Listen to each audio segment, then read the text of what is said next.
Try again. June 29th, we're at the Poor People's Campaign march on 4th in Pennsylvania. Would you like to introduce yourself again? Hello, my name is Emerick Martin. I'm from Middletown, New Jersey. Right, and what brought you here today? Curiosity. I just wanted to see what the political climate looked around working class issues right around now. I honestly expected there to be a little bit more people. Somewhat disappointed. Yeah. So, what kinds of issues specifically were you wondering about? Well, namely, the skyrocketing poverty rate, the housing crisis, just about every crisis that seems to fall upon the working class's back. And meanwhile, our capital overlords seem not to care at all. In fact, the only thing they care about is accumulating more capital and therefore more coercive power over you, which is why they're criminalizing homelessness, because what will end up happening is that those homeless people will be funneled into the private prison system, which in turn is an exception to the 13th Amendment, which allows you to effectively turn people that are otherwise not contributing, as you say, to your society into contributing members by basically enslaving them. And that's where I can see all of this going. I mean, it already has happened. That is an explicit exception to the 13th Amendment. So they want their free labor, they're going to get it, and they're going to get it off the backs of the most vulnerable people in our society. That's how I see it going. Everything is money. Alrighty. And are you from around here, or have you been living around here, I guess, for a while? No. From elsewhere? I'm from New Jersey. Alright, so are there any unique ways in New Jersey that they're criminalizing poverty, homelessness, all that? Well, it's not a hardcore criminalization, it's more of a softcore criminalization. The most important thing that I've noticed is the introduction of what I'd like to call hostile architecture. For instance, those benches over there. It is reasonable for a homeless person to be able to, actually no, never mind, there's a bar in the middle of it. No. Most of those benches, I can guarantee you, were most likely longer at one point, and a homeless person could theoretically sleep on those. By introducing architecture that prevents that from happening, you funnel them somewhere else. Instead of addressing the problem, you simply say out of sight, out of mind. And you don't address the power structure that allows for large amounts of wealth to accumulate at the top. You do not address the other issues that come when you decide to concentrate on the poor in one given area because, a few people don't want them in their backyards, so to speak. It's out of sight, out of mind, and it prevents those in power from actually, addressing the issue. Their addressing the issue is shifted somewhere else, make it somebody else's problem. Don't, how many people can I get off the streets? How many people can I get jobs? Or better yet, how do I address the systematic things so we don't have people on the streets, period? Now, there are several ways people have said you can do it. A robust welfare state, decent jobs programs, free housing, but it still doesn't get to the root of the problem. The root of the problem is that we own nothing. We own nothing. We don't own the means of production. We don't own our labor. We have no real stake in anything unless you have money. And the only thing in this society that makes money is either your labor, which you sell, or if you have money, that makes money. You're either a worker or you're a capitalist. It's class reductionist, but it's true. Every other issue stems from that. Okay, let's talk about racism.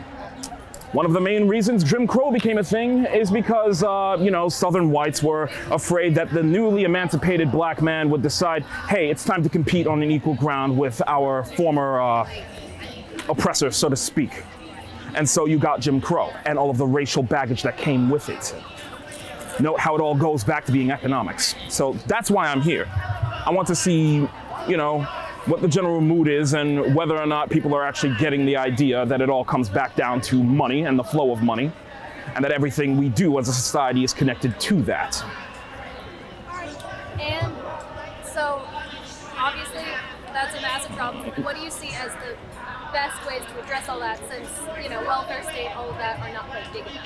Well, outside of a particularly violent solution, you have things that relieve the pressure. In Finland, for instance, what they did with the homeless was they gave them free housing and free counseling. If I'm not mistaken, and you feel free to correct me on this stat, but about 80% of them had jobs and were contributing members of society after that fact. What you want to do with poverty is you want to take the homeless and either give them what they need to live the rest of their lives in dignity if they cannot contribute, or turn them into contributing members of society. What you don't want them to do is fester. because that leads to increased crime and violence down the road. Because when people don't have anything to lose, per se, they don't care.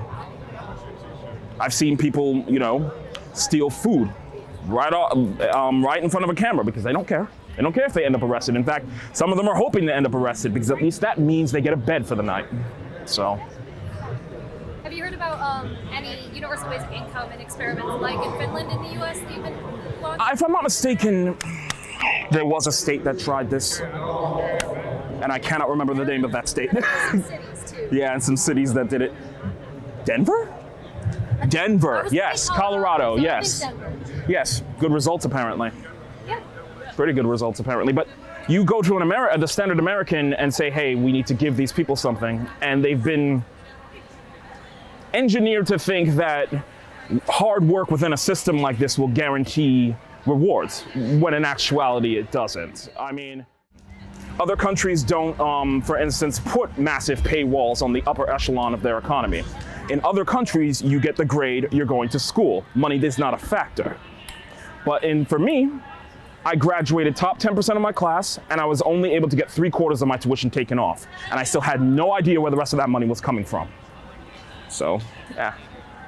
So hard work gets you nowhere, really, unless there is a structure that rewards it. And there is no structure that rewards it. There's a propaganda apparatus that tells you that you'll be rewarded for it.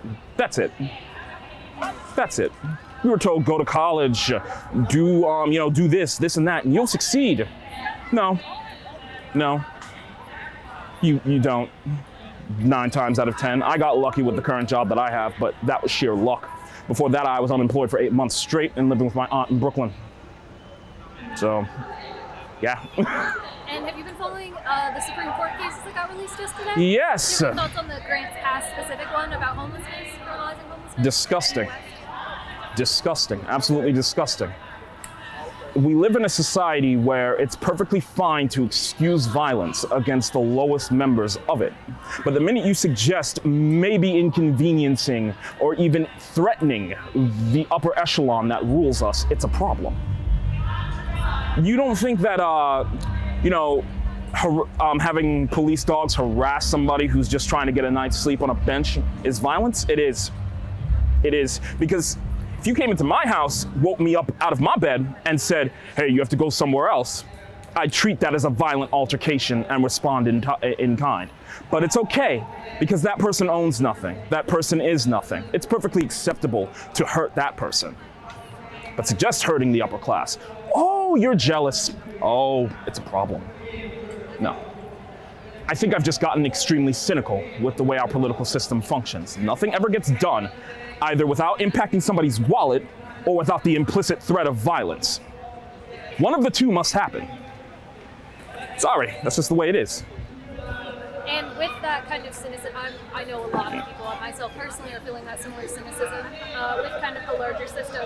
And what do you think are ways past? I mean, you said implicit or violence as an option.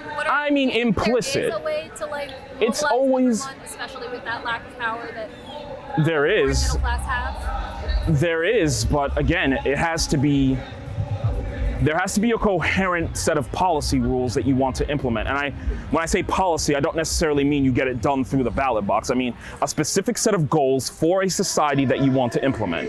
For instance, you want to implement a universal safety net, and you also want to give workers, a stake in shit, to be honest with you. You want to give them ownership of the means of production one way or the other. That's the only way you get out of the quagmire we're in. Now, I don't see Marxism-Leninism taking off in this country anytime soon, but I can see syndicalism. I can also see market socialism happening.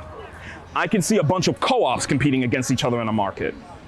But you don't need your boss to run your business. I don't need my boss when I'm doing my measurements every single day or making sure the semiconductor characterization equipment is on point, because my boss doesn't know what he's talking about. He comes to me for that information.